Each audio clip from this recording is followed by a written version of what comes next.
बिहार में नीतीश कुमार ने 10वीं बार मुख्यमंत्री का पद संभाला। एनडीए के सहयोगी चिराग पासवान की पार्टी से सिर्फ 2 मंत्री बनाए जाने को लेकर राजनीतिक अटकलें तेज हो गई हैं।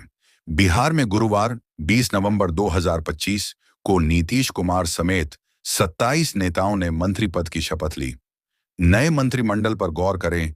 इसमें सामाजिक समीकरण को दुरुस्त करने की पूरी कोशिश की गई है। इसमें बीजेपी कोटे से 14, जेडीयू से 8, एलजेपी आर से 2, हैम और आरएलएम से एक मंत्री बने हैं। नीतीश की इस कैबिनेट में हैरान करने वाली ये बात है कि जीतन राम मांझी की पार्टी 5 और उपेंद्र कुशवाहा की पार्टी 4 सीटों पर जीती थी और उनके कोटे से एक मंत्री बने। लेकिन चिराग की पार्टी एलजेपीआर ने 19 सीटें जीती। उसके बाद भी उनके कोटे में सिर्फ 2 ही मंत्री पद आए हैं। आखिर चिराग पासवान की बीजेपी और जेडीयू से क्या आश्वासन मिला है? बिहार सरकार में कुल 36 मंत्री हो सकते हैं, लेकिन नीतीश कुमार की नई कैबिनेट में मुख्यमंत्री समेत 27 मंत्रियों ने ही शपथ ली है और अभी भी 9 पद खाली है।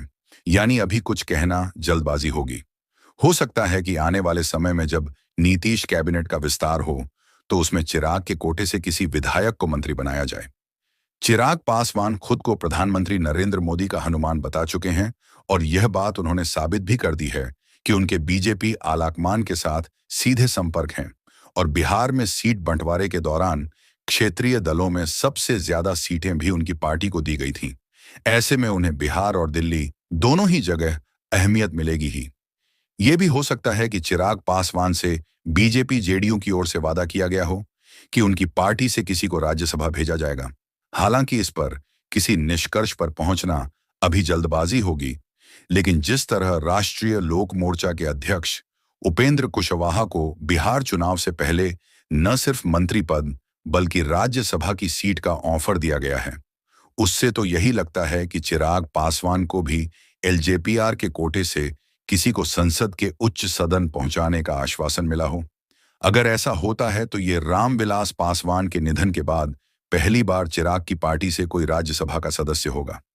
कयास ये भी लगाए जा रहे हैं कि चिराग पासवान की एलजेपीआर से किसी को बिहार विधानसभा परिषद एमएलसी भेजा जा सकता है। नीतीश की नई कैबिनेट में उपेंद्र कुशवाहा के बेटे दीपक प्रकाश ने भी मंत्री की शपथ ली। बीजेपी की ओर से उन्हें पहले ही वादा किया गया था कि उनकी पार्टी से एक एमएलसी बनाया जाएगा। दीपक की शपथ के बाद यह तय हो गया है कि अब उन्हें ही एमएलसी बनाया जाएगा।